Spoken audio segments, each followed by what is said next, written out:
You never know what you're going to get. It's like a child or a coworker. They don't listen when you are right. Let's get into it. 1, 2, 3.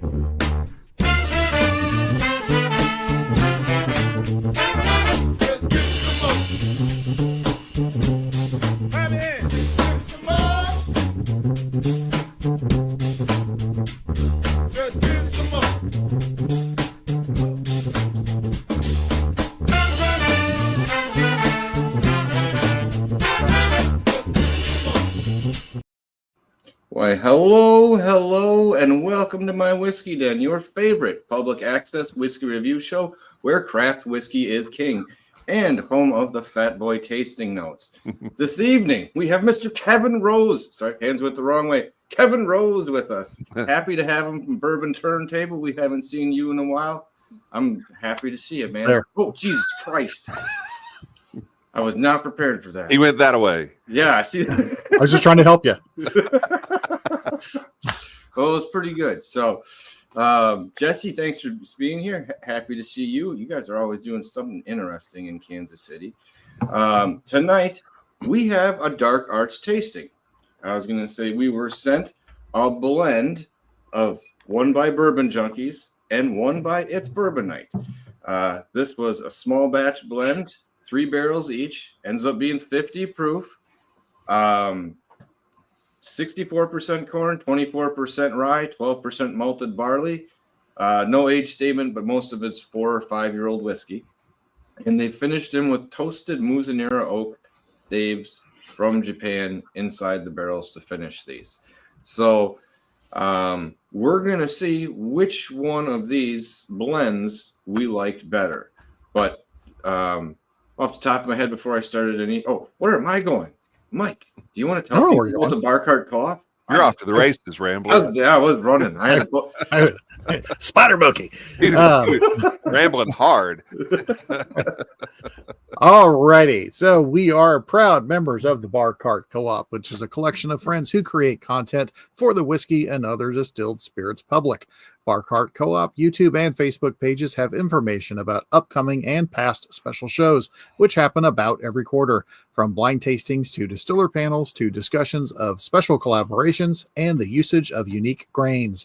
The Bar Cart Co-op has educational and fun episodes for all your enjoyments. Then we have the oldest show in the group, which is Distillers Talk, hosted by Christy Atkinson and Alan Bishop. It is a conversation with people from distilleries and distillery adjacent, gets into deep and sometimes off the rails and back again discussions with their interviews. New episodes arrive at the end of the work week. And if you don't think that is nerdy enough, please check out One Piece at a Time Distilling Institute, where Mr. Alan Bishop answers any questions about distilling and often puts them to the test. It could be individual grains, entire mash bills, equipment, and methodology, or as it is lately, what it's like to try to open up a distillery from scratch. So check those things out. And then also we have Bourbon Turntable, where I will let Mr. Kevin tell us about Bourbon Turntable. Hey. Yeah, I've been on a bit of a break for a few months now. Just had some other things going on. I'd been doing it, I guess, about 3 years solid, and just decided to take a little break and work on some other stuff, both personally and business wise. And so we'll be gearing back up here before too much longer, and we'll have some good stuff lined up for everybody. We haven't slowed down on the shows or letting people know what's going on, though. Yeah. No, in the meantime, there's a lot of past shows to check out. Yep. You got to go away for somebody to miss you. That's true. Yeah. This is true. Okay. Well, you got one last one. Oh, you got 2. Oh, we got 2. So, and then we have If You Have Ghosts, You Have Everything, which is a show about the spirits and paranormal among us, as well as the unexplained and the spiritual. Subscribe on Spotify to get the 5 seasons. And last but certainly not least, we have the Whiskey in My Ring podcast, where David Levine gives great interviews. David Levine takes great notes. David Levine gives good awards. David Levine maintains a website. David Levine does all the things that we don't do. But hey, I do, before we get too far ahead, I do want, without saying stuff, make sure that everyone give a toast to Mitch and Morgan. They can't be here, but toast to them, number one. So if you got something in your glass, hopefully, get some. Yeah, we got two little somethings here, but yeah, to good health. We're missing them tonight, so. And one other thing I want to do before it's too late, because maybe if people get bored, they'll go online. But as a callback to a couple of weeks ago when we had our friend David from Glens Creek, there's a lot of stuff going on with all the flooding. I'm sorry to see stuff happening at Buffalo Trace, but you know what, folks, Buffalo Trace is going to be just fine. and there's going to be some bottles that end up on the secondary that are going to be called the flood bottles or something. It's going to happen. It's a guarantee. Not just me trying to be a smart ass, but it's going to happen. But our friends at Glens Creek, they got hit pretty good with the flood. And as they put on their site and out to in their emails, if you want to support them, go ahead and buy bottles, and they will hold them in their vault. That's what they need, because you can't go in there and clean up, but you can actually help them by doing something like that. You can also buy a gift card from them and then This put is it correct. to the donations back to them as well, too. Yes. Yeah. Something So else. you can, if you want, it's much better said on their Facebook page, but if you want to support them, we all like their whiskey. Yep. We've all been there. We enjoy it. And they're nice. You were 4 feet deep in some buildings and stuff there, Yeah. where the forklifts were right at seat level and stuff. And I know where that is, because I used almost the same one. So Yeah. They weren't like Buffalo Trace that got to bring in like all those different water container things for purification to get shipped. Yeah. That's a whole different process, which I find interesting in its own right. Really, I mean, that's kind of crazy. It's bad for Buffalo Trace and everybody else, but Buffalo Trace is going to be fine financially. Mm-hmm. Buffalo Trace will recover. Buffalo Trace has deep pockets behind them. And again, there probably will be a release put out at some point, but people like Glens Creek, not so much. Yeah. Mike, are they open at all on site now? Do you know? They were not. The last thing I saw is they were not open for tours and stuff, but they were. The building that you would go to for the tours, that one was okay. Yeah. But I think there was enough muck and everything around there. They were too busy trying to get stuff cleaned up. Yeah. But he said that he would post on there when they would allow stuff. And they've obviously postponed tours that were going on and things like that. So yeah. Yeah. If you go to their website and Emily is, as usual, on the spot with things, go to the website, and up at the top on the homepage, you'll see, I think it says GCD Vault, and you go to the vault, and you can just buy anything that's there. There's all their standard products plus some special things. You can buy it. They'll put it in the vault for you, and just whenever you get forever, you can pick it up. Yeah, right. Which is different than other places where you get 6 months or a year. Like, it's in there. Like, I might not be back for a year or two. Right. But yeah, I had stuff that they held for almost a year, and by God, have my name on it. Yep. Excellent. Well, I was going to mention that too, so I'm glad we hit on all those things before we go any further. Now I want to talk to you as we go further on here with what's been up with Kevin and everyone else. I just feel lonely lately. I don't know. Do we need to cuddle? I might need that bed action again from a couple of years ago. We'll see. But which one of these do you want to start with, kind of sipping on now and discussing your thoughts on? I haven't had as much time as I wanted to with this because of some personal reasons. So I didn't know which one you guys wanted to start with. Do you have the letter that has more of the outline, or I've got it? You have a physical copy, don't you? I do. So people know what we're doing. Oh, well, I will go over that again. When I rambled excitedly in the beginning, I think I hit the vast majority of it. But I was kind of excited. So you should do these disclaimers at the end of commercials, like gambling problem, call 1-800-222 in New York City. And you could do that. That's what you should do. I can make a career change. I can do. Well, what You're happened? no. What was his name? Yeah, as I say, you're no John Machida or whatever his name was. I'm like, I'm not trying to keep up with him. My lips would start on fire. So Dark Arts Whiskey House got in contact with both the Bourbon Junkies and It's Bourbonite, both other review channels that we're guessing most of you have seen. They're pretty widely watched. What happened is they each made a small batch blend of 3 barrels. Made it come out at 100 proof or 50% ABV. The mash bill on the whiskey was 64 corn, 24 rye, 12% malted barley. There's no age statement on either one of these, but it's mostly 4 to 5 year old whiskey. Originally distilled in Dansville, Kentucky.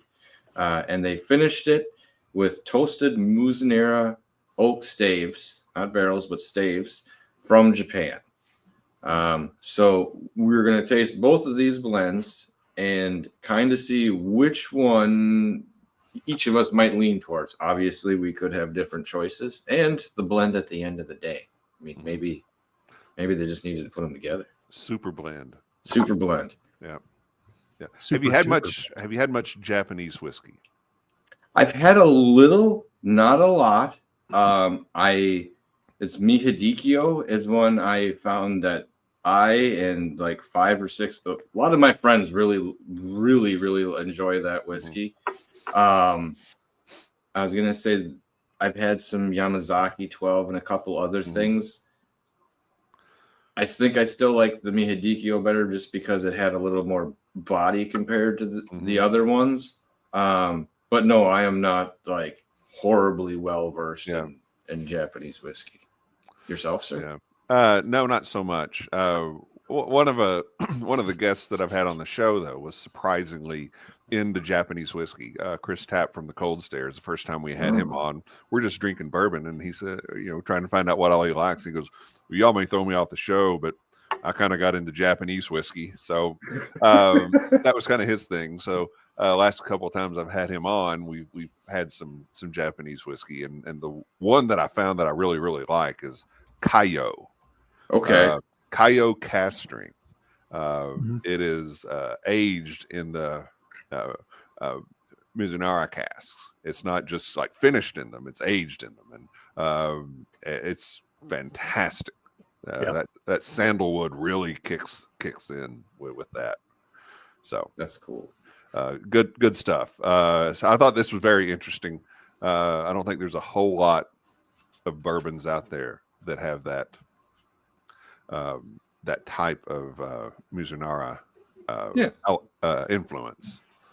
Not to that extent, I wouldn't think. Well, I mean, like who out a barrel has done some. Angel's Envy has done some.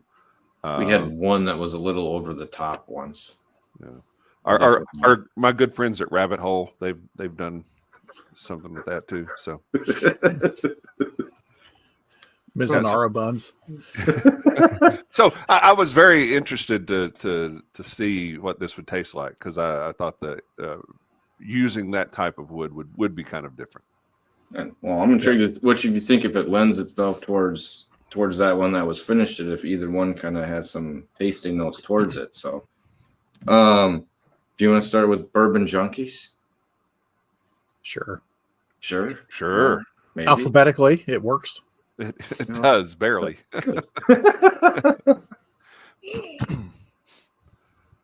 Okay. No, there was no. Okay. One thing I will say is that I did I nosed these earlier. There's a noticeable difference on the nose that I found between the two, which I thought was very interesting. As I thought, okay, if they basically had this, I mean, they had the same things. It was just a blend, a blend difference, but the nose was different enough. I was going to say, when I was doing that before too, I thought this on the nose smelled a little more richer, and the other one smelled a little more floral, or more.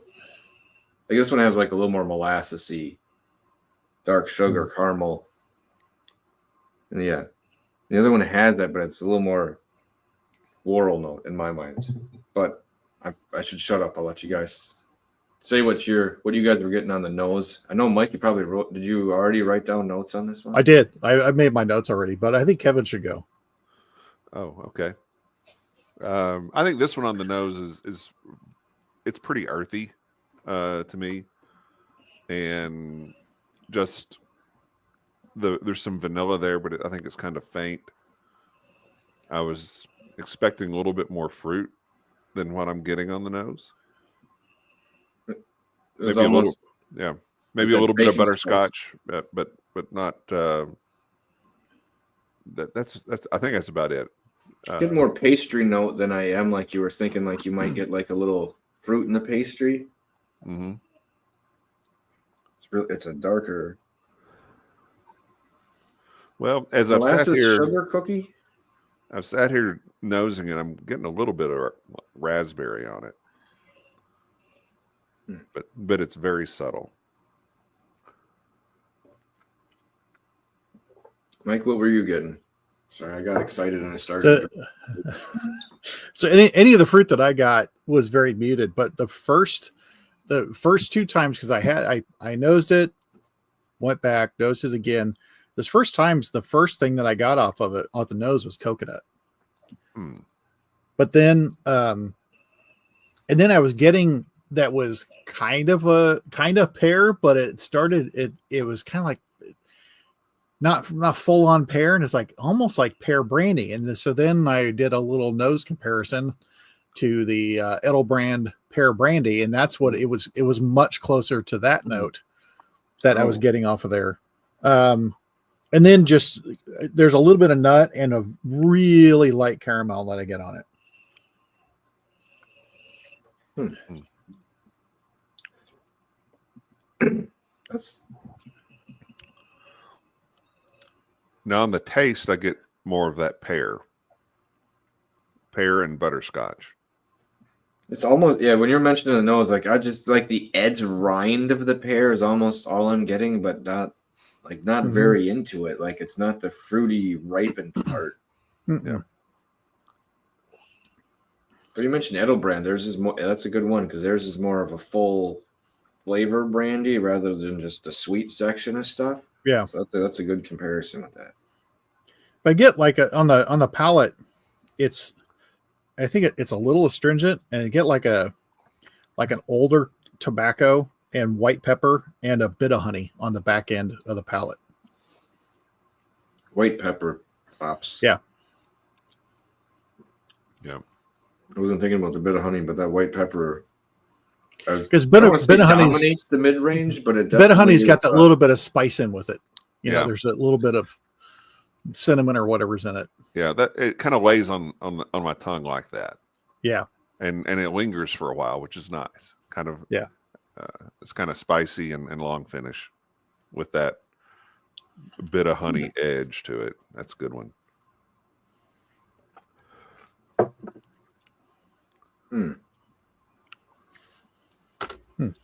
Okay, so the base whiskey is obviously Wilderness Trail. I didn't say that. If you can fish that out, you're doing pretty good. Well, there's one distillery in Danville, right? I think there may be 2 now, but yeah, I mean, at the time, there's the obvious connection between Macaulay and Wilderness Trail, and the mash bill that you gave is the Wilderness Trail mash bill. So it's obviously Wilderness Trail. So you're starting with what we'll concede is a really, really good bourbon, right? So we got that going for us, which is nice. Gunga Galunga. I'm kind of surprised how much that white pepper is still like it's like a little bit almost like a little sparkly white pepper that's still dancing around on the finish. Yeah. Like on the bottom half of my tongue though, underneath it.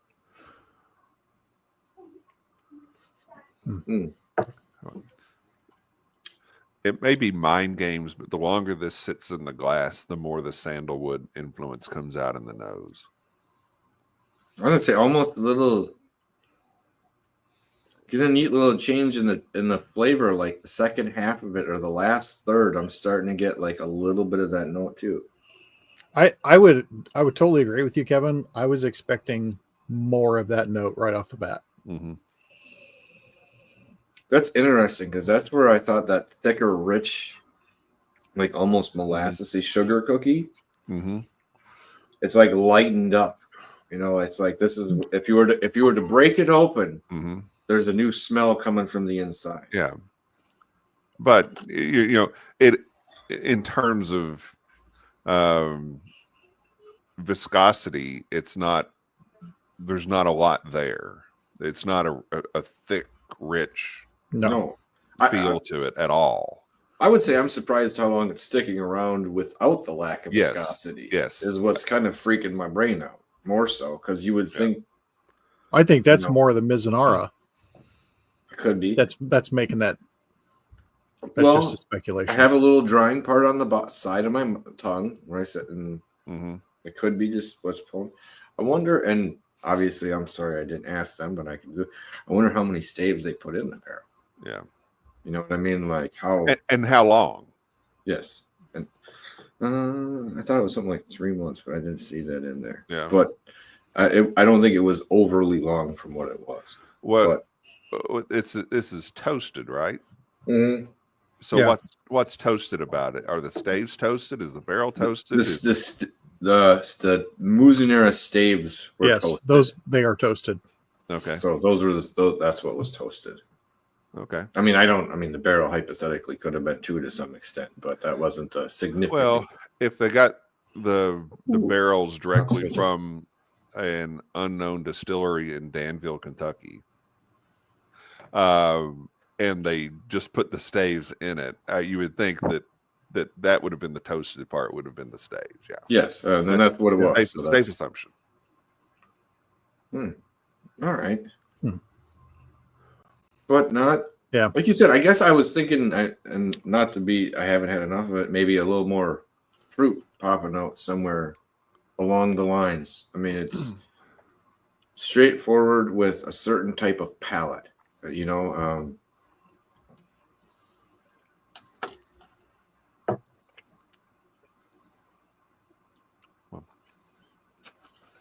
Maybe when it brightens up, it's lemon zest mixed with that white pepper a bit that kind of popped for a second. There's something citrus in it. I Mhm. would agree with that. But it's again, none of it is powerful. Over no one flavor is overpowering. Mhm. Okay, other than maybe the pepperiness, the spiciness on the finish. That's a little strong, but not bad. It's good. It's strong in a good way. Mm-hmm. Oh, anyway, there's a few people in the chat out there. Any of you want to participate in this? I have about half a bottle of each left. I could send a few samples out so you could participate in this as well too to see which one you wanted or which one you think is better. I can give them a post. They can make the post. It's pretty easy. Yeah. So if any of you out there would like to try some of this, just let me know. All right. Well, let's switch over to It's Bourbon Night. Now, I like that. Neil out of nowhere. Neil I think that was his first comment. It's just out of left field. Yes. Neil from the top rope. Fucking love Yes. it. Ooh, Mr. Cotter. All right. It's only going to be people as old as us that's going to get that, but that's okay. You got to know your audience. Neil got it. Neil knows. He knows. He's in. Neil knows. But you just wonder if he's going to show up with a note from his mother excusing him from class. I have to go taste some whiskey. Excuse me. Please excuse Neil from class. He has to taste some whiskey. Signed Neil's mother. Yeah. Oh, I'm going to hand those out at some place. That's a great thing. Yeah. All right. I'm nosing It's Bourbon Night. It's Bourbon Night. It is Bourbon Night. There's more on the nose on this one Yes. for me. Lighter, but like I said, a little more floral or herbal or Yes. peanut There's more- butter even. I got the more of the floral notes on it. So what I was getting off of it was honey, vanilla. I got pear again, but I was getting like pear and berries on an English muffin, and then a little bit of coconut on the back end on the nose. I'll put your English muffin with some honey drizzle on top. This nose is definitely more complex than the nose on the first one. Well, and it took a while to open up the other one to kind of do into that. Like you said, this one's out the gate. Yeah, out the gate, it's got a little more stretch. It's got a little, and it's lighter, so it's a little easier to go into comparatively. And I'm getting a little almond on the back end too, on the nose. I'm getting a light cocoa powder, like a hint of Nestle's quick powder, but not after you've mixed it, but just like the powder, like just the powder. Like you pop the old school cans, where you got to pop that top off, the metal tin, and it kind of poofs up and lands. The powder lands on the top of the tin. Yes, exactly. And then you take a pixie sticks and go full Tony Montana all over the coffee table.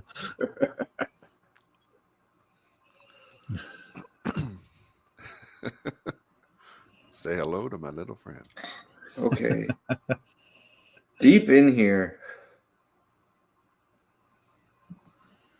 I can't get it. It's either a prune or like it's more of a date is what I'm getting. It's more of a date note. Like it's a little like that sticky outside of it. See, like an old man's whiskey. Prunes. It's like prunes and newspaper. Prunes and newspaper. Yesterday's hungry man dinner.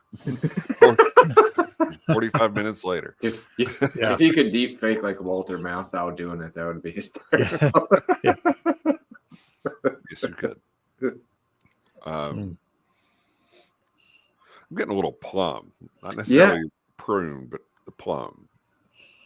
That's just gonna say it's not. This is a little more complex. It's got some different notes in it, but it's not overly heavy on the nose. I would say medium, still kind of light and playful, but it's got a lot more. It's got a lot in it. Yeah. No, there's a lot there, but you kind of have to work at it. Yes. To get it. Yeah, but it's easy to go in. But it jumps out more than the first one. Yes. Yeah. But still, you got to work at it. 100%. Very different on the palate too. Mm-hmm. Much For me. sweeter. Much sweeter. Not overly sweet, but much sweeter than the first one. And for me, it comes in a little more viscous on the front half of. I get that, but then it's dry on the back end. It does. It goes away, but I mean, it comes in a little heavier on the viscosity. Yeah. It does fade away about probably the same point the other one does, but it sticks around on the front of my tongue. But the back is back 2/3 is all gone. So it's like if you had toffee in a shortbread cookie. Mm-hmm. With a little bit of honey and lemon zest. Sorry, there's the lemons on the side. We're going down a road now. I know we are. Did you pledge your desk there before the show started? You're getting all this lemon. I don't know. On this one, I am. Not a lot, but there's a little on the sides. Maybe I did. Now I'm a little concerned. I did clean. Like I said, we are getting a guest at the house for a little while, so there has been some cleaning. I get Clorox and Pine Sol. Oh God, I remember when Pine Sol got ammonia. Pine Sol got a different flavor to it. Like it was like, oh, it has lemon or it has orange, and I'm like, well, thank God. Flavor or scent? Scent. Sorry, it happens. How's the finish on that Pine Sol? Yeah, it's really strong. It's like a gin. It's like a gin I've had. I mean, that's it's like a bad gin. Boy, I got a little chocolate note. right then. I'd not got that before, but that kind of snuck in there. Interesting. I can't put it all together, but in the middle, I do get a little wave. I get a wave of fruits. Am I doing it? Yeah. Kevin's got me all worried I'm drinking the wrong one or something. What did I do? Yeah. Well, I got like on the palate on this one, I got little almonds. I got the chocolate. It got like a hint of cedar, but then it kind of teetered on juniper a little bit. And then I got honey and fruit and vanilla and leathery, and then it goes dry and hangs out. Yep. The juniper note you mentioned is weird, but I don't. Now that you mentioned it, because it's a little not more heavy, but it's like a little more down edge, berry but than it's in cedar. there. Yeah. Juniper's got a little more berry to it. That's what it. Yeah, I get that leather on the finish. And you're right. It's not a really long finish. The finish isn't as long as the first one, but it's a little more complex, I think. Are you getting more? I agree. I'm getting a significant drying note on the second one. Like this is maybe it's just a combination of these piling on over time, but it dries out, but it still has flavor. Yes, it just gets That's what it's like. I'm feeling more of the wood note in the finish on this because I'm salivating because I'm dry. Like it's. Well, I think the wood influence. Well, a couple of things. One is going to be whatever time it was in the barrel. Okay. And then whatever time it had the staves with it. It's good advice, Emily. Mm-hmm. Why she's there? She needs to remind the people watching. I think they ate Tide Pods. So I mean, that's Well, she's down there with the headlines that you see. Florida man drinks Pine Sol and goes on streaking spree. She'll probably be concerned that we started that with them, and then becomes governor. Dare to dream. On the first one, the oak influence is a little comes across as a little astringent, not overly so, but a little. On the second one, it just gets a little tannic, but not overly so. That's a very good observation, Kevin. Yeah, it's a hint of it in the nose, like there's just a little bit that turned. But okay, I'm gonna go back to the first one just because it's fair, and I haven't anything. No, it's fair. Might not have a few drinks.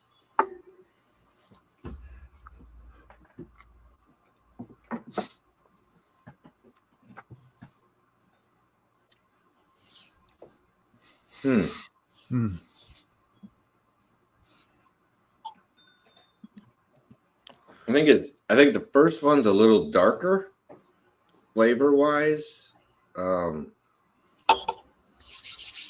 I think its bourbonite has, since it's lighter, maybe I don't know where they did it, but because it's not by ABV, but it's found more of a floral, more going on in the barrel itself. I was going to say from what's coming out of it's bourbonite. But Bourbon Junkies, like I said, it's got that little bit of a richer feel to it. So I was going to say, but it doesn't feel like there's not as many flavors coming through that initially.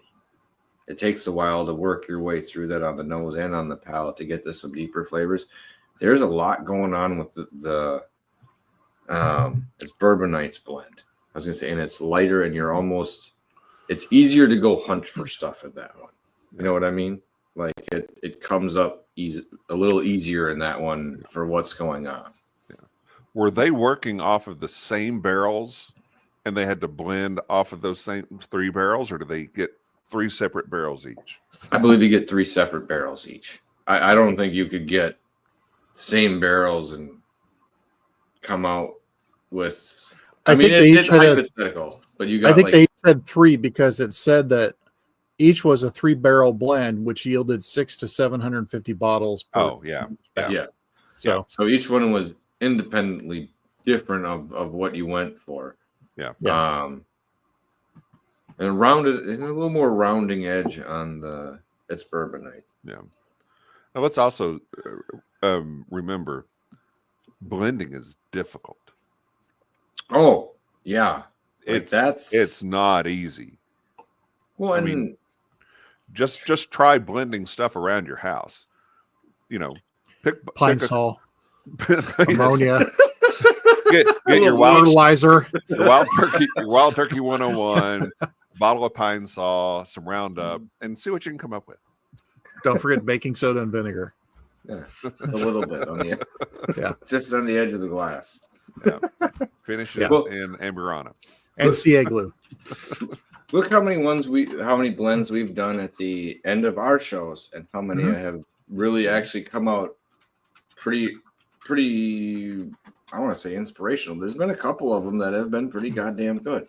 There's a few standouts everywhere. and I'm kind of proud of that. Then even though I had nothing to do with it, it was fate.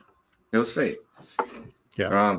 But in all seriousness, just try to take a few things that you've got at home. Oh, and and I've played around with this before, and it's not easy to get something that's good.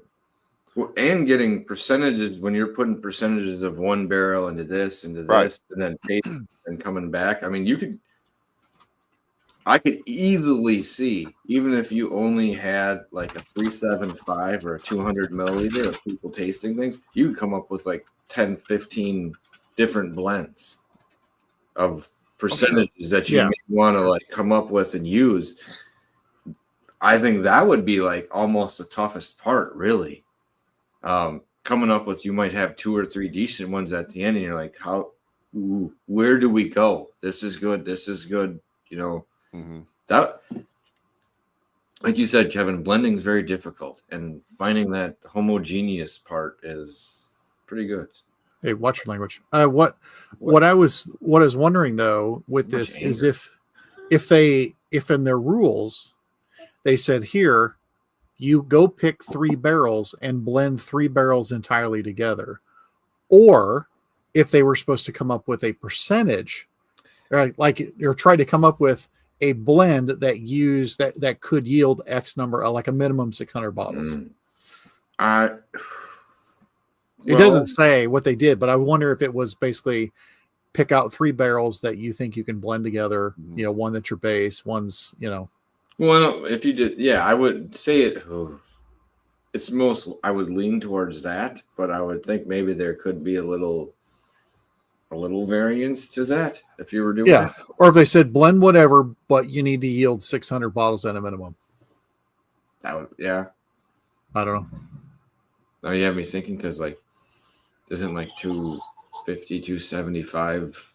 Sorry, I'm playing off of what you should be getting, and like, well, and if you're, let's be honest, if you're doing something like that and you're getting that many bottles out of it, and you are sending some out to channels and stuff, I mean, I don't know, it'd be interesting. And I think I've seen a couple of these on. I haven't asked, but I know there's a place in Wisconsin that the Grain Works. It's down by Neenah. They got a whole almost shelf. I talked to them about the dark arts before, because they were one of the first people in Wisconsin to get them in, and I'm like, oh, and OCD number 5 and a few other things. I'm like, wow, I'm awesome to see some of these things being within a 35-40 minute drive of me.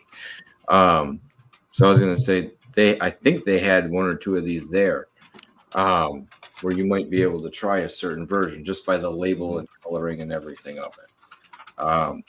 But it's a neat idea, and I guess I was I don't say I'm surprised, but there can be more variance than I expected. I almost expected these to be a little closer together, profile wise.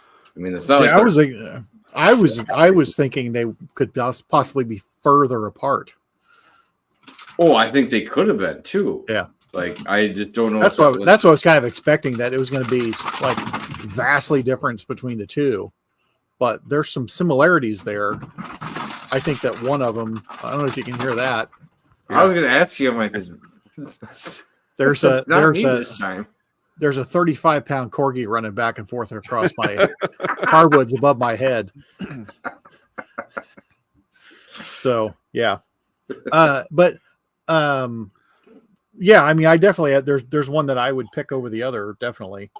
All right, well, hey, you gotta go down the path right now. We're getting towards the end of the show. Which one would you go with? And I'm making a blend because who knows? Mhm.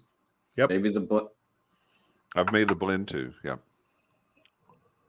blend's on and just okay. The blend smells a little flat to me. Flat coal. I don't know if I went even, but I went even. Yep. flatter cola note that I wasn't expecting to get. A little lemon. Maybe that's sandalwood. Lemon Pledge 409. I don't know, man. That must be. I'm sensitive to it tonight. So Little Comet. oh, there is the Cheech and Chong movie coming out. So Some Tide Pods. I know. I see that. hey, that's where that kind of half came from. You could attribute it to that. A little comet snort. Yeah, the nose on the blend is actually it's hard to Flat? find stuff in it. Yeah, it's kind of fucked up. Sorry, it's not right. Yeah, it kind of disappears. Very disappointing. I was expecting it to kick up a notch or something. Barkeeper's friend. That's a good one. The on the palate, it kind of crescendos. It kind of starts small and then just builds. And I think it builds with a lot of the notes that we've talked about, but they come across in a very different way. Yeah, I'm not as big a fan of the blend. Nope, sorry. I think I like both of the individual ones better than the blend of them together. Yeah.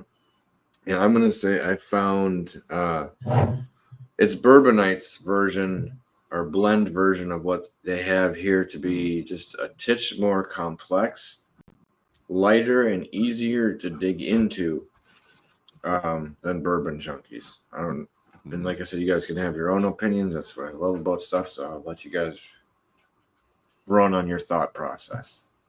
Mike's still writing shit down. You can see. I am making notes. I want to get the camera on your note taking stuff where I can like switch over and be like, you don't want to know what he's writing. I do want to know what he's writing. I'm writing notes, and quite honestly, there's a whole lot of penis doodles. Well, that's what I want a picture of. What's going on. And a grocery list of cleaning supplies. That's right. Yeah.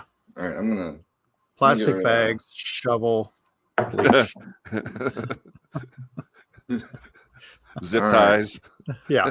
Chloroform. Sorry, Jesse. I missed that. They were bottled at 50%.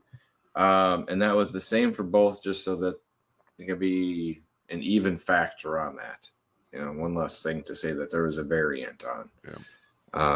I'm gonna go back here. I'm gonna pour another drink here. But Jesse, anyone else out there want? I saw Jesse wanted one. Neil wanted one. Emily, do you want a little taste of some of this as well too? Emily like whiskey? Are you serious? Nah. I would think maybe she does. She's a teetotaler. Or anyone else out there, let me know. I still have some here. I can send you a couple samples. Duct tape. Ooh. You always have duct tape. Yeah. That's a given. Yeah. It was a dark and stormy night. You only use the Gorilla Tape for the top layer because there's too much residue it would leave on the skin. So you use the cheap stuff for the first couple of layers, and then you put the much nicer stuff on the outside because it's harder to tear. You sound like you watch those. So I've been told. How to catch a murderer shows like this one chick at my work watches. I'm more afraid of her than I am a real serial killer. Like she knows some stuff how to get away with things. I'm like, you feed them to the hogs, man. You feed them to the hogs. That's true. That's one true. of my friends was he's a retired FBI agent, and he actually teaches criminology now.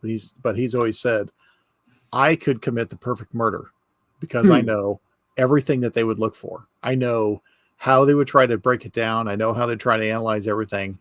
I know how to hide it. or at least bury it under other stuff, and what you'd have to do to mask certain things to make it difficult to find. Like, well, that's comforting.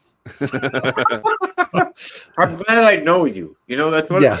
It's one of those two things. Like, well, if I really have, Well, he was also, when he was with FBI, he worked with Homeland Security, and his thing, he would go around talking about certain things that the United States just really doesn't have that's very secure. But we were out to lunch one time, and he's like, hold on a second, I got to take this. It's my bomb guy.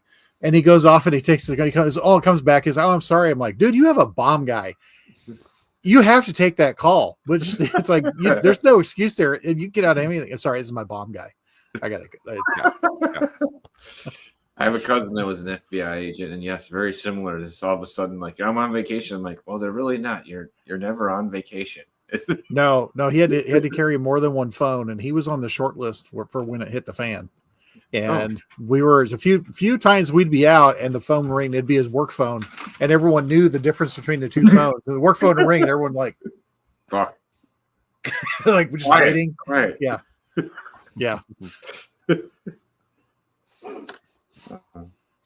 Hubris will get you 25 to life. Yeah, that's true. I like Hubris. That's a good corn whiskey. I was just going to say, but lovely. Hubris is actually, it costs a little more than 25, but it'll sure give you some life. It's true. Yeah, well, that is kind of scary when someone starts saying that shit. But you know what? It's nice to hear that sometimes. It sounds dumb, but I like to hear someone that's like, oh, yeah, there is a way to get around. Well, it was There's got to be people that when know. America wasn't as secure as it is now. That's true.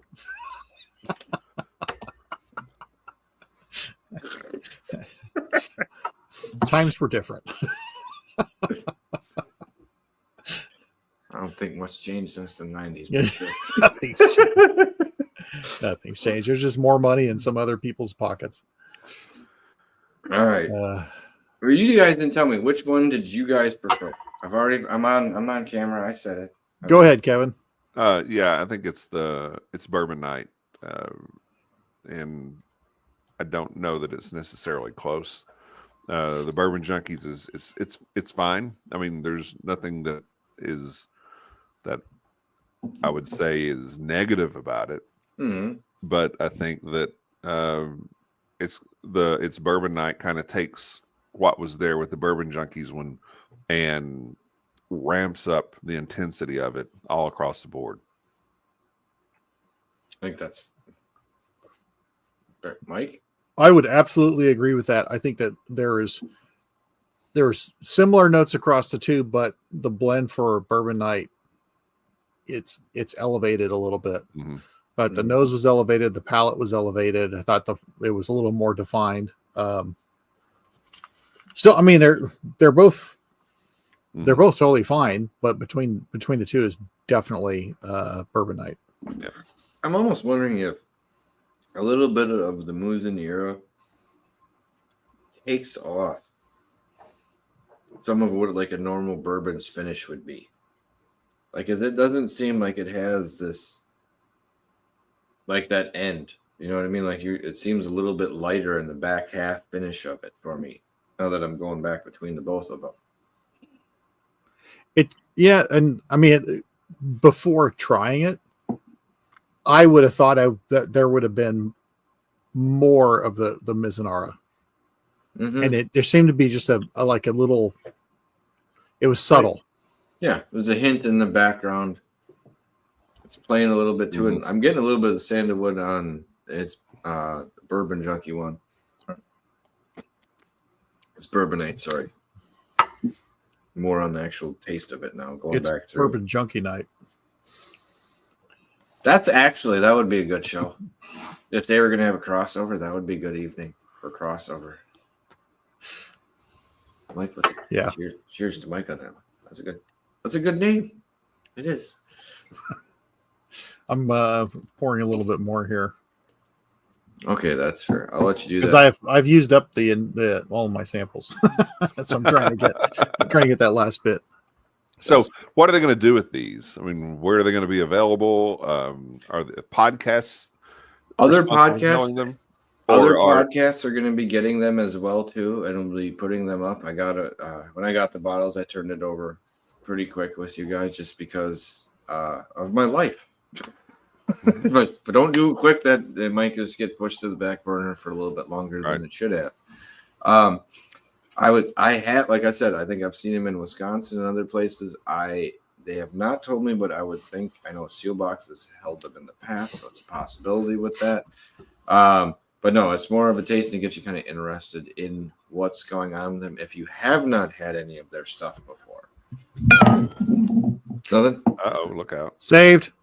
Sort Did you of. see? Speaking of, you said Sealbox. Did you see that Sealbox had bookers?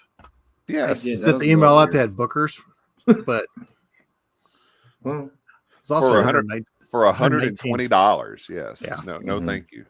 Yeah. No offense. plus shipping. oh, shit. Yeah. And Mike, who are we having on next week? On next week. Mm-hmm. Well, if you give me 1 second here, I can poke around here. Ooh, Miss Emily that's from true. Vicar Distillery, That is, which and that should be had- fun. I still have half of all the samples, so I've got 5 things, right? I do. Well, I was gonna say at least Four 4 or 5. things. 4. And like I remember 2 or 3 of them being very intriguing. Like the tail half was very pop. Oh yeah. Some flavor profiles and some unique things going on. So I'm excited about that. Yeah. You have to take a trip to Duluth, Minnesota. It's a long ways, but at least there's another reason to stop when you're there. Hey, you could do like a far north, like Superior. You could do like a weird trip across the top of Minnesota. Well, there's a few lakes to avoid. Duluth is in one spot, and far north is going to be up on the other. Well, I just mean like you could find a Yes. trail. It's across. all up there. It's know. up there. It's all there. You could stop and Oh, fish. That's almost Canada.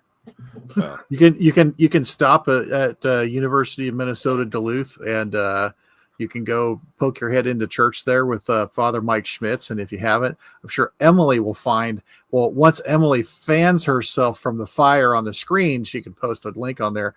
Father Mike Schmitz, or as he's called in our house, Father John Ham. This dude, he's good. I mean, I've heard him talk and stuff, but he looks like if John Ham decided to work out and take care of himself. He's a good looking boy.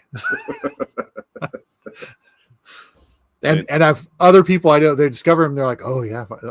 Yeah, I know what you're talking about. that's hilarious. Wait till you see it. Wait till you see a picture of him. Yeah. But it's even some guys Well, that's who fair, are too. like you should see this guy. I'm like, I've seen him. It's a good looking dude. I'm sure his services are well attended. It'll be like the Raiders of the Lost Ark when she's blinking and says, "I love you." Yeah. Mm-hmm. Well, there was had one priest when I was younger who was like the priest of the parish, and then my sister called him like Father Wasted Time. Like, I was like, I don't know what the fuck he's doing. You know? Yeah. like there was way too many women that all had that same opinion about him. But hey, he was my favorite priest ever. He was the most honest and cool one that I ever dealt with. It was fantastic. So dark arts in general. Okay, we kind of dove right into these 2 blends. What all do you know about them? What have you tried of their stuff? overall, I have not tried too many other things from them. Macaulay is in charge of them. They have been blending things. I was going to say kind of like you're doing here with a lot of the releases that they've had. Mhm. I believe they're in the middle of building a distillery at the moment, which will be interesting to see how that goes, because when you're in the blending game to starting the distillery is a transition of your base flavors. Like you're saying, if you're going with Wilderness Trail as your base flavor or some other things, building your own profile is a whole different unique thing, and finding the right distiller to do it at that point would be difficult too. But there are more of them becoming available as some some things happen here throughout the market. Yeah. But I haven't had too much else. I've had one other one that was a finished version that I liked, but had a little more depth than these two. If that sounds, I don't know if you guys have had other things, but it had a little more punch, a little more torque than these two did to them. That's why I was saying I don't know if the Mizunara took a little off compared to other ones. But I found them to have a little more kick from the one or two that I have had, but I have not had a lot at this moment. Yeah.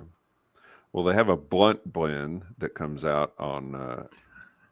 Yes, I know. I should probably every year. You're trying to push me towards that, Kevin. I feel like it is. It's calling your name, Pat.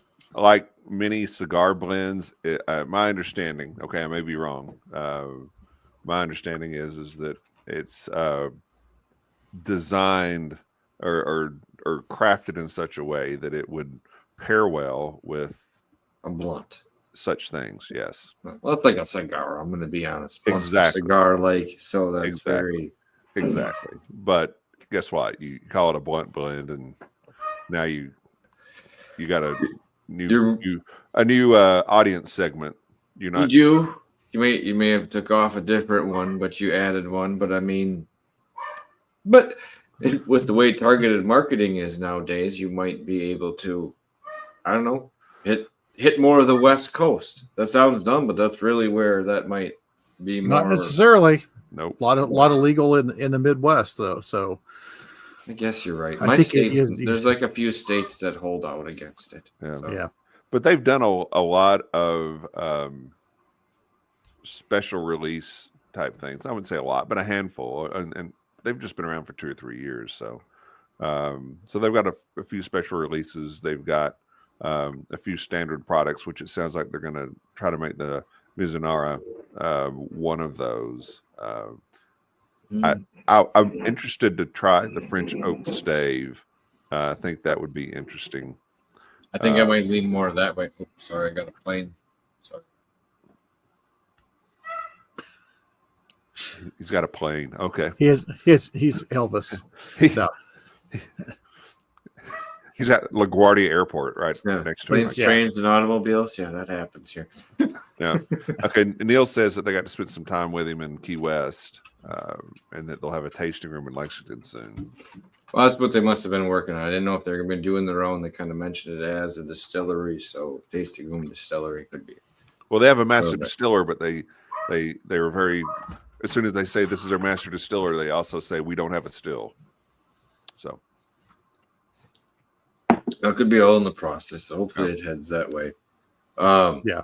But yeah, was that question? Did you guys think the same thing with some of your other ones that you may have had from them? I'm intrigued with mine. I thought based on I've had 3, and that was at Bourbon on the Banks, the ones I had. I was expecting more of influence and more flavor based on the ones that I'd already had, because the one I had an amber on a rye. That was I thought it was nicely done. It wasn't overly done like a lot of people did with it. And then there was a rye, and then I think it was a bourbon. But there was a lot of flavor to them. And like it was a much bolder flavor. This is very subtle. Yeah. Maybe, maybe a little more nuanced is a closer or a better term to say. On one version. Yeah. What I would be very interested in, is trying these at cast strength. Yes. As opposed to being proofed down to 100. I think that would make a very big difference. That would be really interesting too, to say, come up with your blend and put it at the proof that you think that it should be. Yes. Oh God, that could be another challenge, because you could have someone that does come in one at 50 that blows your doors off. Right. Because, that Bourbon Junkies one, maybe at 105 proof. Yeah, you bring it up a little bit. It soars. Mm-hmm. You don't know. There's some we've had that were at we've done in the past where like 46 was the sweet spot. 43 was a no, 46 was the winner, and all of a sudden you go above it and like, well, I don't know. Normally this is where it kicks up, and it's like, no, it crapped out. So 46 is like, that's a whole nother version of the blending process of finding the right ABV for what's coming through is neat. Yeah.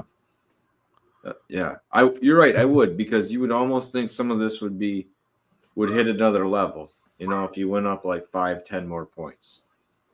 For what it is, you think there might be a little more torque. It would be interesting.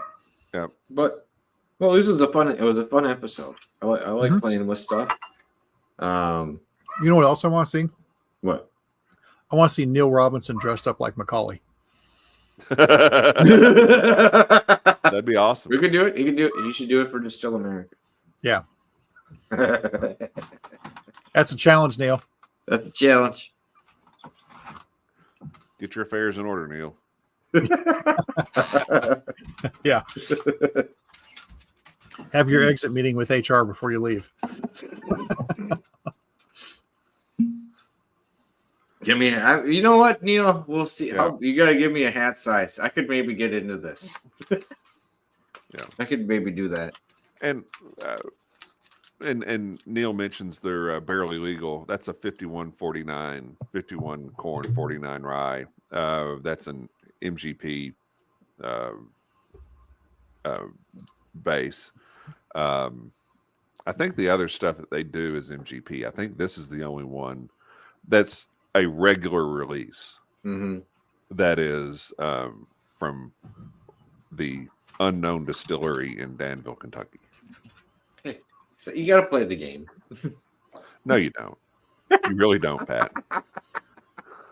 I mean, if you're listening, there might but be if you're an listing NDA the city, to it. Yeah. but if you're listing the city and the options in that city are minimal, yeah. I agree with you completely. Distilled in Lawrenceburg, Indiana. I'm stumped. Yeah. I am absolutely stumped. So. Sorry.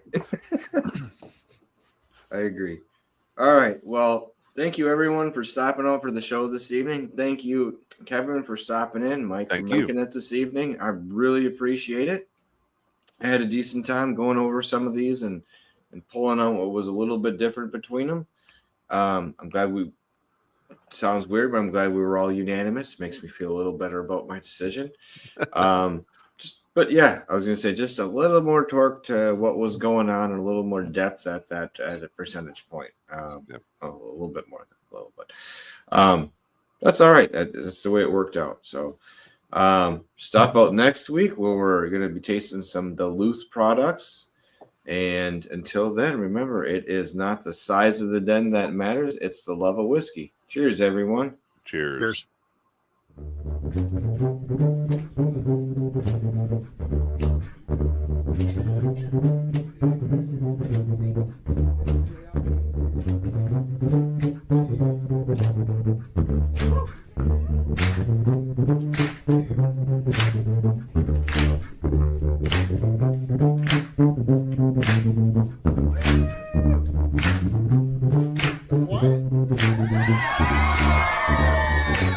What?